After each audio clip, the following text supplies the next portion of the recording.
What's up, Reds? Welcome to this week's show. I'm your host, Kyle, and if this is your first time here, go ahead and subscribe to the channel. You can scroll over to the icon in the lower right-hand corner and subscribe there, or you can just hit the normal subscribe button.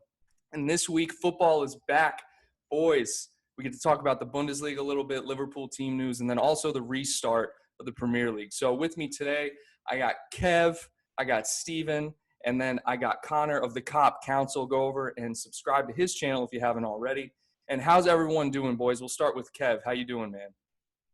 Doing good, man. It's a beautiful day, and I'm ready to talk some Reds. Hell yeah, hell yeah. Steve, how you doing? I'm great. I'm happy that football is back. Watched a couple games yesterday. It was really weird, but I'm excited to kind of chat about the next few weeks. Absolutely. And then Connor, how you doing, man? I'm very well, thank you. It's just so nice to watch football again.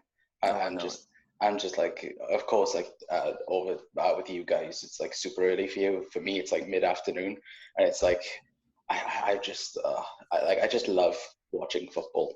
It's just brilliant. But yeah, I'm good, thank you, mate. Yeah, man, it's awesome. I just being able to wake up and then just turn on the TV, see football on. It was a little weird with no fans, obviously, but I mean, even so, the players were playing like it was a normal game. There was no difference, except for, the substitutes being 6 feet apart on the bench and all the masks. That was a little weird to see. But, yeah, man, it was good. And I caught most of the Borussia and Schalke game. Pretty good game.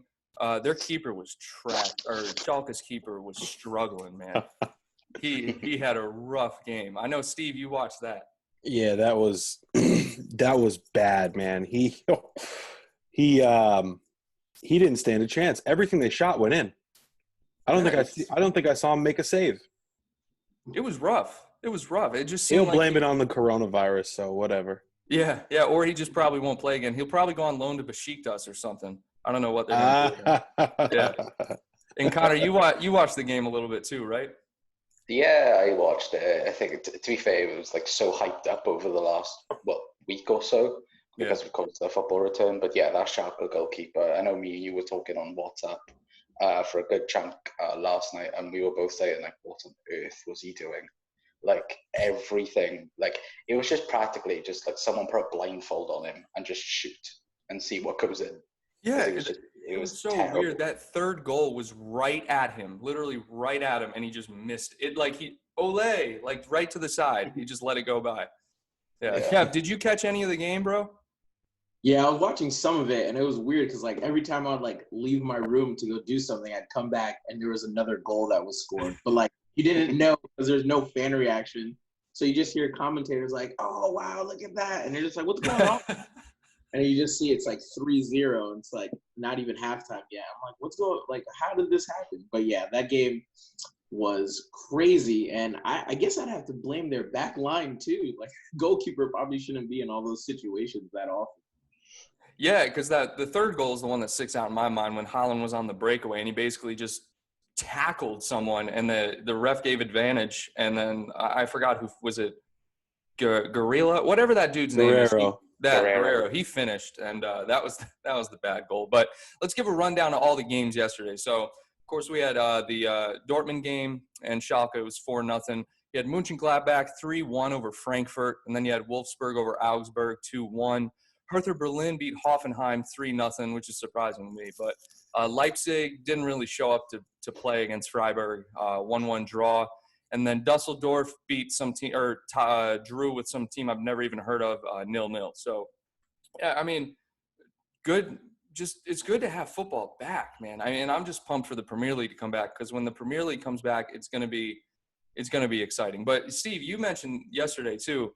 We were talking like it seemed like there was only 2 or 3 games on TV, and we see now most of the league is played, so they're trying to get all these games in. So I haven't looked at the schedule, but how do you guys feel about having the games close together to try to push to get the league done before any more damage is done with this virus? Or do you think it's fine to just chill, just let them play at the normal rate, like once every 4 days or so, maybe 2 games a week? How do you guys feel about that? We'll start with Kev. What do you think? I mean, I think the more football, the better. That way they just, bang it out essentially and just get it over with. Obviously, we want to be champions, so I just want to see Hendel lift the trophy as soon as possible, realistically. But I think it makes the most sense. That way you get it done and dusted. People can take care of any transfer business, if any, before the new season starts. Players can get a rest again, and then get back to it and kind of resume as usual. So I think it'll definitely be compact and kind of weird to see football on so often, but I'm not opposed to it. Yeah. Yeah. And before we go to Steve, they'll get more subs, right? So you have fresher legs. So that could be a factor that's going in. Steve, what do you think? Yeah, get it over with as soon as possible. It's watching these games is not going to be like super enjoyable by any stretch, especially with no fans in the stands. Like Salah could hit an insane goal first game back, and I would just be like, "Oh, that's cool."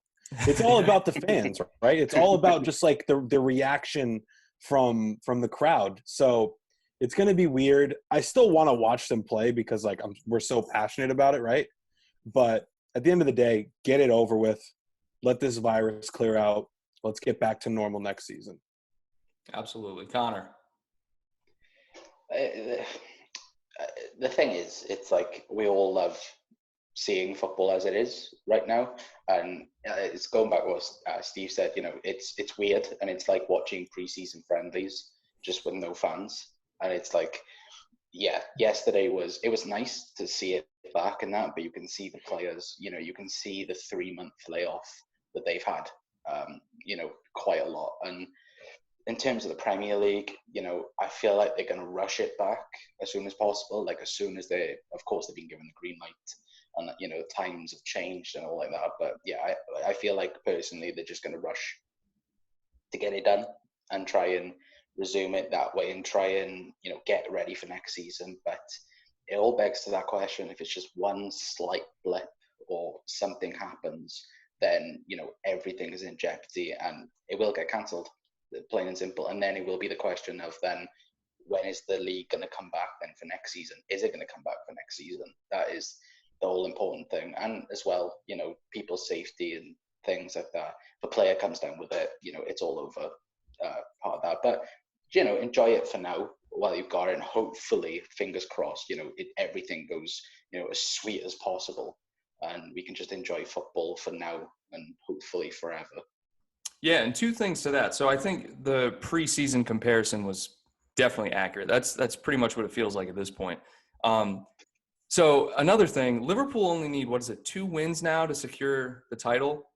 So couldn't we just win those 2 games and then just not play? Like just, you know, forfeit every other match and we still get the title anyway? I don't know, I'm just saying. But so there's that. And then, but the players in the Bundesliga, they did a test recently. Like they were testing all the top players in Bundesliga 1 and 2, and they did 1,700 tests, and people tested positive anyway, and they still went forward with it. So I'm not so sure at this point if players testing positive is going to have any like pull on what the league is going to do. I mean, because if it did, those with the players testing positive, they would have stopped the restart of Bundesliga anyway. So with 10 players positive, I guarantee you more players are going to be positive after yesterday. I just would be so surprised if there wasn't any more cases. What do you guys think? I mean, at this point, with the positive cases and then still restarting, do you think that's going to stop the Premier League? Do you think the Bundesliga is just going to keep going? Do you think the Premier League is going to wait to see what the Bundesliga, like the cases, see if they multiply? What do you guys think? I want to add in here. I think the Bundesliga is just being absolutely reckless right now. Like, why are they starting so much sooner than everybody else? That is, yeah, but they did start training before everyone else. Is it because Germany wasn't like as affected? I thought everybody was just covered with coronavirus. No, it's like Germany only had 7,000 cases, whereas like in the UK there's like 30,000.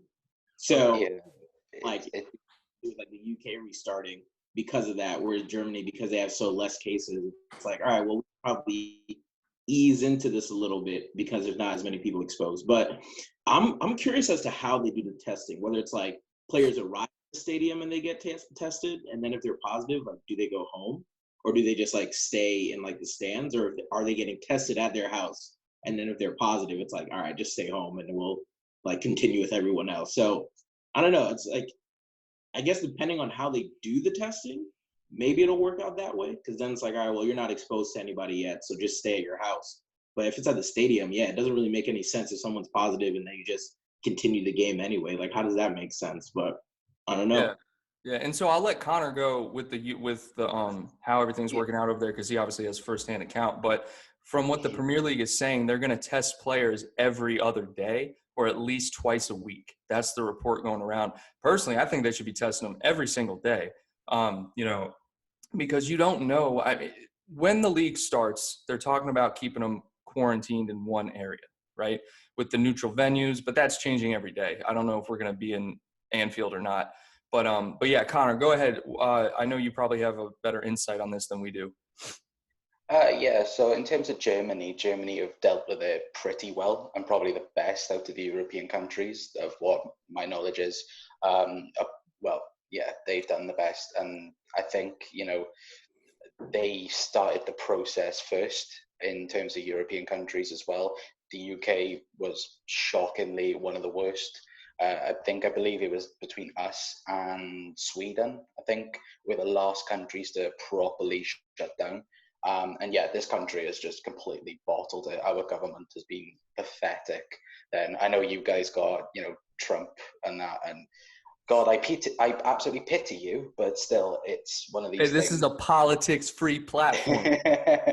Yeah, I like to keep it away from politics because politics is just stupid. But yeah, our government has been stupid with it, and it has been confirmed that it is going to be at their own stadium. So we will be playing at Anfield, Old Trafford, other places like this. But yeah, in terms of Bundesliga side of it, they've been given the green light and all like that, and what signs have shown, even though, yes, like you said, the 10 players, I think it was, that got tested positive for it, I think they were, put away and, self-isolated straight away. I think what they've said as well is that players will get tested at like a medical center twice a week. So, and like, of course, like 2 meter distance and things like this. But yeah, in terms of Liverpool side of things, I personally, and I've said this on my channel, I think, the Premier League won't get cancelled, or it definitely won't get voided now. This is the thing, Liverpool will win the Premier League title, end of story. But in terms of cancelling it, in terms of playing it, for me, determines whether or not La Liga do it. It won't matter if Bundesliga does it, because in terms of money, La Liga earn, or like disperse, like the second amount of money in Europe. And the Premier League is next. So if La Liga does it, then the Premier League will do it. But it all depends. And plus, as well, this is like a trial and error type run now for the Bundesliga and for the rest of Europe as well. What can they do? What good things have they done? What bad things have they done? And yeah, it's just trial and error. And then hopefully the Premier League can pick up then if they've done good things, and then the bad things, then they can improve on and try and, maintain, the league getting completed, because it needs to get done. I think that's pretty much everyone's concern. It needs to get finished. And, I think I read somewhere, if this was Man City or Chelsea, the league would have got cancelled and voided like a long time ago. Yeah, that's all over the place. Complete and utter, gobshite. It's just terrible. So, for that, hopefully Liverpool can lift the Premier League trophy as soon as possible, because I really, really, really, really, really want to see Hendo shuffle. I just want to see it. Can't wait. I cannot wait to see that, man. That is like, I'm dreaming about it. I'm dreaming about it, to be completely honest with you. But shout out to Bundesliga for being the guinea pig for this whole thing, because, geez, I mean, if this goes downhill, I mean, they're on the hook. So, shout out to them for taking that risk. But moving into Liverpool news, right? So some reports came out, and some of these we kind of already knew. But, Salah, when he came over to us in 2017, 2018, I believe the season was when we got him, in the middle of the season, I guess 6 months after he got here, Madrid apparently made him an offer according to an ex-Egypt trainer or assistant or something, and he turned it down to stay at Liverpool. Which, first off, why would you move immediately after making that move 6 months after? And credit to him, because we went on. I mean, credit to him for staying, because we ended up losing that year, and a lesser person or a lesser player would have probably jumped, dropping Kevin Durant. If that was Kevin Durant, he would have went to Madrid. Let's just be honest. So the thing is, I just respect Salah a little bit more after reading that. And then another thing that came out, I kind of already knew this from watching the game, but the Sergio Ramos tackle was malicious, apparently. And he was doing it on purpose to try to sabotage the game. But the announcers during the game were saying that it didn't look malicious or that it wasn't on purpose. They just got tied up. It absolutely looked malicious. He like wrapped his arm and then intentionally like closed him off and went down onto his shoulder. You know what I mean?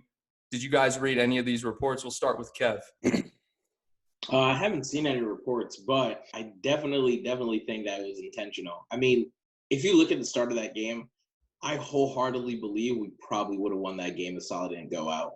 And Ramos definitely knew that maybe it wasn't so much that just having Salah made us a great team, but like our team camaraderie and like the team chemistry is what really made us dangerous. So our front three playing so well, you take one cog out of the machine, then everything else collapses. And you can see like the players were physically distraught when Salah got hurt. And I think at that point, mentally, we already lost the battle. And then obviously Karras did what he did, and then we really lost the game. So I don't know. I definitely see that. You know, Ramos has been in the game for a long time, and he's been doing this stuff since he's been at Real Madrid. So not surprising to hear that news. But yeah, man. I mean, Salah, great player. I don't think why would you want to leave a team where the project is kind of at its peak and then go to like a Real Madrid where they're kind of starting over again. A lot of their players are getting older. They have to sign a lot of new players, kids that they're bringing up from the academy. So it's like you're leaving a sustainable and like really good project to go and like start over essentially. And at that point, you're probably just going for the money. But it's not surprising to me. Who doesn't want to play with Klopp? Who doesn't want to play with the best team in the world? Like that front three, I feel like everybody's just boys. So it's like, why would they want to leave each other, you know? Yeah, they have such good chemistry up front, man. They celebrate with each other every time. You know, there was the Burnley game where Mane flipped out, but I mean, that is such an isolated situation. But Steve, what do you think? Yeah, I'm not surprised to hear about this like random report about his offer from Real Madrid. Like it's so long ago now. It's like, where does that even come from? I also read like that Chiellini weighed in on this whole Ramos thing. Is that the report that you're referring to? Chiellini, I'm not sure. So I'm not sure. Are you talking about the author of the report? I read somewhere a snippet from something that Chiellini said, or one of those guys from Juventus weighed in on the. Oh, yes. It was. Yeah. Yeah. Yeah. It was. No Liverpool fan is going to say that it wasn't a dirty play, but it's Ramos. If it was anyone else, sure, it could be split. But it's Sergio Ramos. All right, that was dirty. Whether it was or it wasn't, that was dirty because it was Sergio Ramos. He's done things like that before. We would have won that game, 1,000% agree. Or at least would have put a goal or two in, you know, before the half because we were knocking on the door.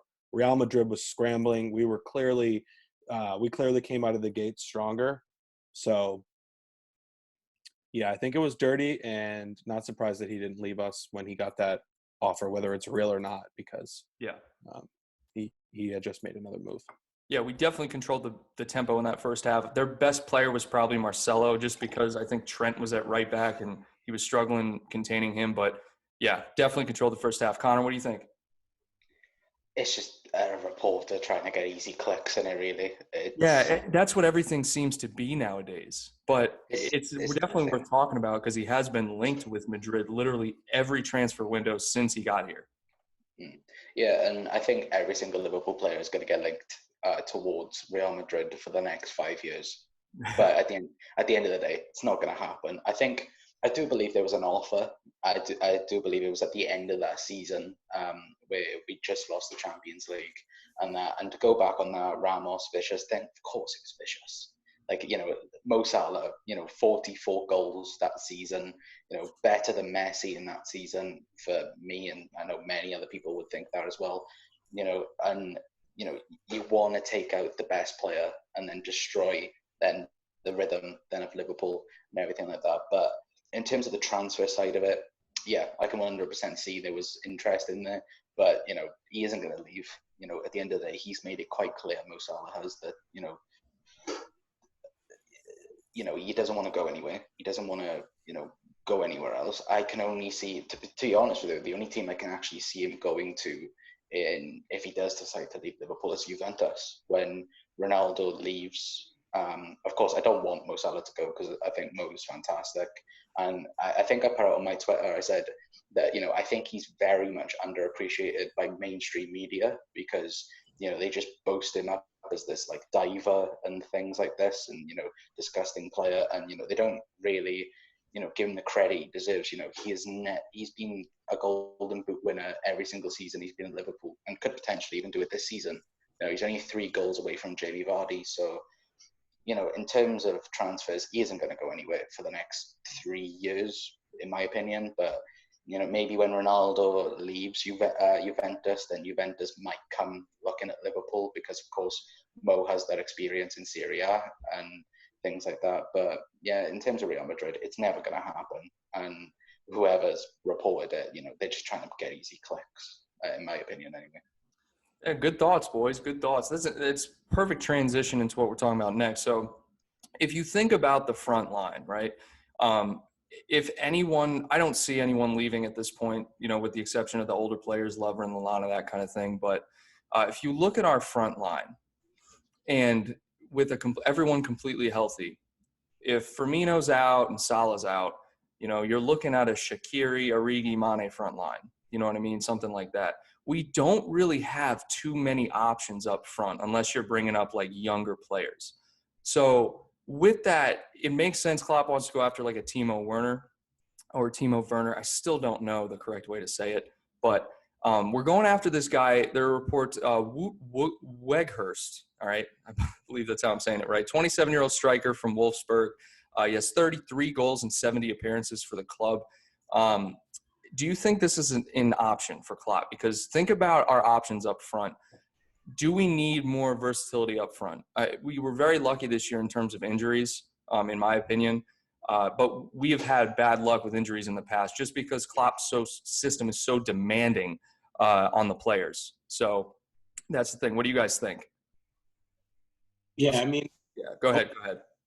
Yeah, I mean, I think having some backup wouldn't hurt. Obviously, we do have a lot of the academy players coming up, but they would still need time to kind of embed themselves within the first team anyway. The player that you mentioned from the German league, having kind of just that safety net, just in case we do sell Shaqiri, wouldn't be a bad thing to have. But I think, obviously, the chemistry between our front three is just so deep at this point because they've been playing for so many years.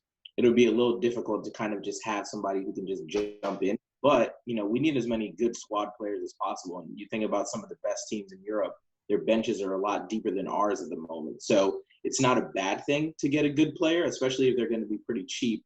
I wouldn't imagine that this guy could go for any more than 70 million. So, no chance.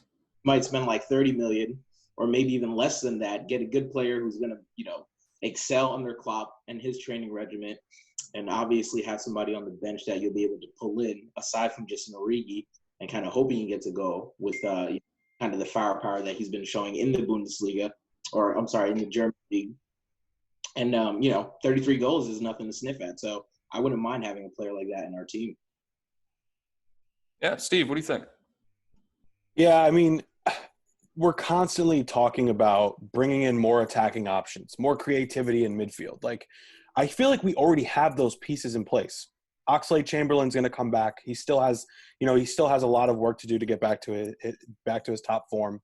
Naby Keita, if he could be healthy, there's some creativity from the midfield in those two guys right there. And I think Klopp's also done a lot to bring in attacking options as well. When you think about the likes of Minamino and Shaqiri, both those signings were just in the last, 2 years or so. He also locked down Origi with a new contract. And I think he feels confident in the ability for those guys to step in when, occasionally one of the front three will go down. Now, in terms of bringing in another attacking option like that, the guy from Germany or whoever we're talking about right now. Germany, yeah. Just bring in Werner. Just bring in Timo Werner. That's it. Yeah. You want to bring in somebody else for 10 million? That's fine. We have plenty of money. We've spent almost no money in the last 2 transfer windows. Bring in Timo Werner. drop Firmino back a little bit, let him play up top. That just seems like it makes perfect sense. Bringing in someone else, sure, go for it. But we have other pieces to fill in if someone gets hurt. But I think if you bring in Werner, we're solidified. We don't have to worry about anything. I completely agree with that. And that's who I want to bring in. I don't care about this Weghorst person. Like, just bring in Timo Werner. But, yeah, Connor, what do you think? Yeah, I agree with the lads. I think Timo Werner is the number one. It's like I said to you, Kyle, a couple of weeks ago. Timo Werner is the number one draft for Europe, no matter who you are. You could be Real Madrid, Barcelona, Inter Milan, whoever. But he has his sights on Liverpool. That's been confirmed for weeks now. And I think it was a couple of days ago. I think it being announced that it's either Liverpool or another year at Leipzig for Timo Werner. So, he's putting his neck out on the line and saying, I want to join Liverpool Football Club because I don't want to go anywhere else. I don't want to work with anyone else. I'm happy where I am.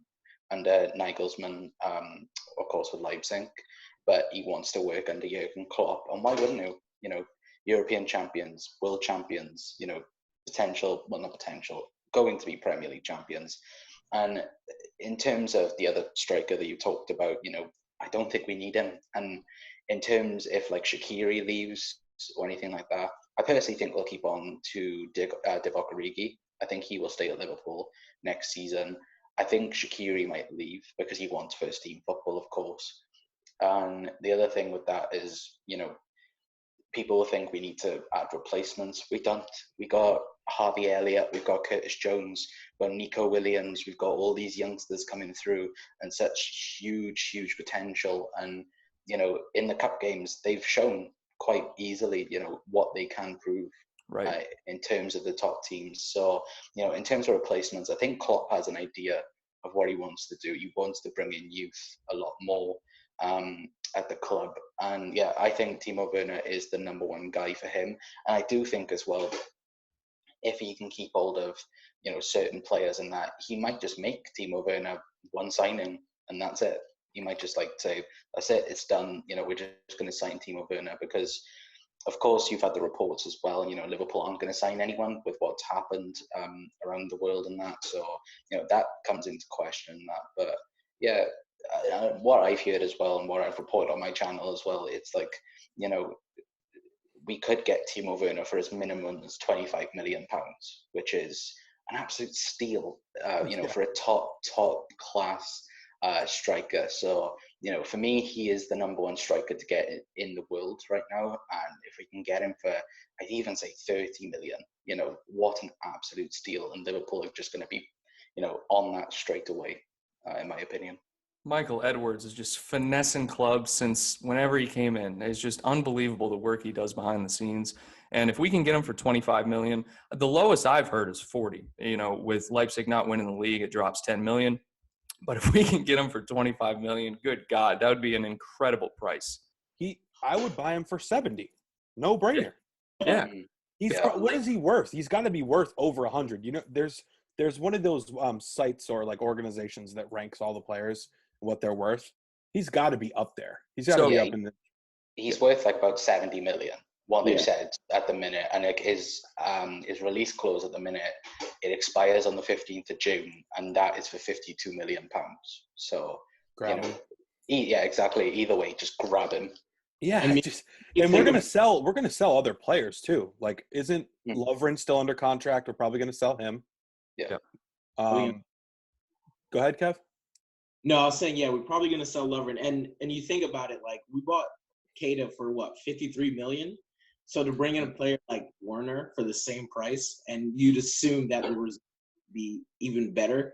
Obviously, Keita had injuries, but still, to bring in, like, a world-class striker for that amount, and it's not beyond Liverpool to just have a discount on a player, bring him in, and then create a worldwide phenomenon. It's something that we've been doing the past couple of years. So I'm like super excited, and I just want the league to continue just to have this like one transfer over the line. So it's like, all right, like we spent 50 million, but we already had it on the books. It's okay. I know there's a crisis, but whatever. Even if that's the only player we signed, I'm happy about it. I just want to see these guys play. Lovren, maybe one of the younger guys that we just don't care about, like Woodburn for a few million, Grujic. I mean, I want to see what he can do in our first team for sure, but you guys get my point. We could sell 2 or 3 players that are not going to sniff the first team for a while or ever again, and just bring in Werner and for like a net price of like 10 million or something ridiculous. Here's the thing. I've seen reports, and it's actually from Connor's channel, that Chiravella is going to sign a 5-year deal, or someone said he's signing a 5-year deal. I don't know. Yeah, But, he's not now. He's on the move. Oh, okay. So he was set to sign a 5-year deal, but apparently he's like signed a deal with Nats or Nates. Good. Get him out of here. He's been here. It seems like he's been here for like a decade, and I just don't understand. Like, bring Grujic in and just let the kid play. He's killing it in Germany, apparently. Yeah, that's what I heard too. And like, I don't know, it'd be really interesting to see him back in the Premier League, because even when he was playing for us, it was all right, far a few games in between. But when he was on the field, he didn't look that bad. And obviously, he was Klopp's first signing when he came to Liverpool. So Klopp has seen something in him and believes in him enough to like, all right, we're going to just keep on like holding you and just putting you out on loan.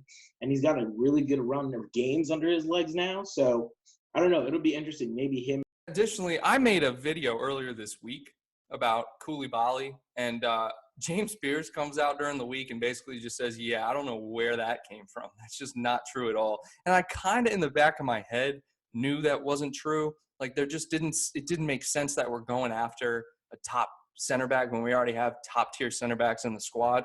And but yeah, he has no idea where it came from. You guys sad at all about that? I'm not really too worried about it. No, I mean, I think it was more of just like a dream of just having Koulibaly and Virgil van Dijk as our center backs would just be absolutely unreal. God, could you imagine? So it's like, oh, holy, it's like, damn, if we get 2 of these guys, oh, it'd be crazy. But again, like I was saying on our last chat, it doesn't make sense. We already have Virgil van Dijk, Gomez coming through the ranks. We'll probably get maybe like a more lower ranking guy who could be a squad player and just like a solid backup since Lovren's going to leave. And I'm pretty sure Matip will probably stay. Klopp seems to like him. The boys seem to like him. So it seems like a pretty good guy who's going to stay around the league for a little bit. But, yeah, I don't know. I mean, I'm not surprised that, James Pearce came out and said that was all rubbish. So, yeah. And the order of the screen changed up. So we're going to Connor next. Yeah, it would have been nice if Koulibaly was there about for Liverpool, but yeah, it's just a dream. It's like Kylian Mbappe, but defenders. It's like, yeah, Mbappe was never joining Liverpool. It was just a dream.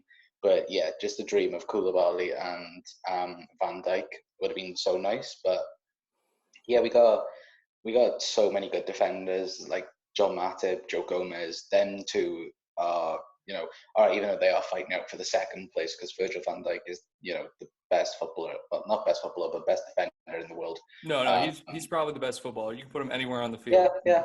Yeah.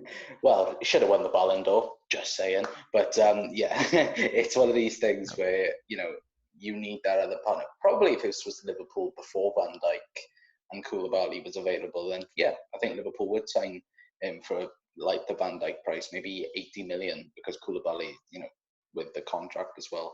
But yeah, Napoli are in trouble as well, man. Let's remember this. They are massively in trouble because I think it was after the Champions League game, their owner or something to do like that had a massive argument with the squad, and this is why Carlo Ancelotti left. And it was just like Dries Mertens wants to go. We could have Dries Mertens, I think, on a free if we wanted to sign him. So there are other players in Napoli that could go. It's like Fabian Ruiz as well. He's one player that I know has been linked with Liverpool numerous amount of times.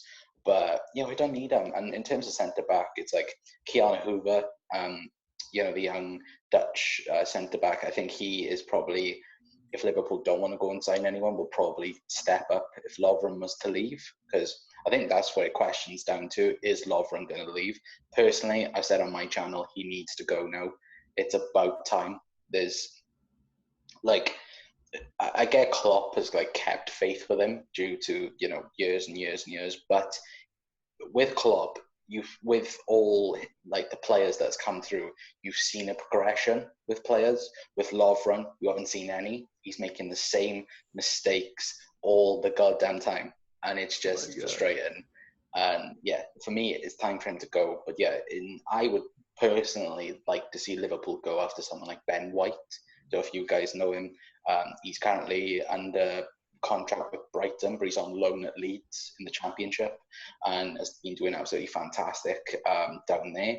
So, maybe, I know Joe Gomez is going to be like the number one guy next to Van Dijk long term, but, if they were to add another youngster in and give competition, because I think that's what it boils down to as well. You don't want to bring someone in that isn't competition for those guys, because then they don't push themselves then to be where they are. And I think, personally, I want to see someone in there that can compete with the likes of Joel Matip and Joe Gomez, for me anyway. No, absolutely. That's how you're right. That's how you keep progression in any team. And that's how you build a dynasty, is you constantly bring people in that challenge everyone in the current squad. Steve, what are your thoughts? I think you need 4 center backs that are all worthy of starting, of being in the first team. So if Lovren goes, we have to pull one in. I don't think we should rely on Hover yet. He's really young, obviously, but that's a good point. He's shown a lot of promise, and I think in a couple years he may be able to be that 4th string guy, get in here or there. And then there's the other guy, Phillips. Is that his name? Nathaniel Phillips. I think he's on loan at Stuttgart right now. Yeah, Klopp really likes him. He may be able to step into that like 4th center back role. I'm not entirely sure, but I think if Lovren goes, Fabinho is the number 4 center back on the depth chart. I think that Klopp would play him because he's played center back before. Well, yeah. Klopp likes to do that. He'll put your CDMs in the center back role. Yeah, and I don't think he would put anyone else. If Lovren leaves and it's Matip, Gomez, and Van Dijk, say 2 of those 3 get hurt, I think Fabinho would step in next because he doesn't have the confidence in any other center back to play unless he brings someone else in. So with that thought process and that in mind, I think if Lovren leaves, we have to bring in someone from an external team. Whoever. Doesn't matter to me. Yeah, and we've seen Nathaniel Phillips play. I think Nathaniel Phillips is excellent. He's not the name that's going to catch everyone's eye, but he's good on the ball.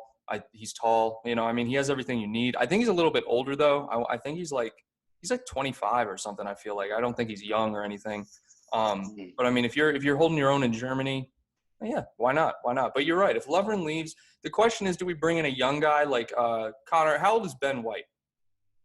I think he's 22. Okay, so he's young. Brighton have a lot of good young defenders. They really do. But the question is, do we bring in a young defender or do we bring in an older, more seasoned defender as like a leader, a mentor, that kind of thing, right? Or do we rely solely on Van Dijk and Matip, which is completely fine, to mentor the young guys? Because you got to remember we have Vandenberg and, y'all brought up Keanu Hoiver, Vandenblack, yeah. But Keanu Hoiver, I've seen him at right back, and he can perform. He can perform in any position, right back or center back.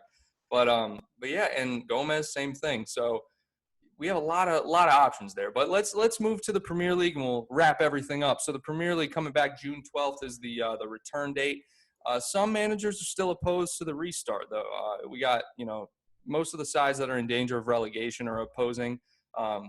Whether or not that has anything to do with it, probably a little bit. But and then clubs are hoping to hold games at their own stadiums, which I think that's what everything is moving towards. Playing with no fans in your own stadiums. And then the big thing is restarting when it's safe to do so, and then restarting where they don't take resources away from the NHS. That's the big thing in the Premier League right now. So we'll start with Kev. Your thoughts?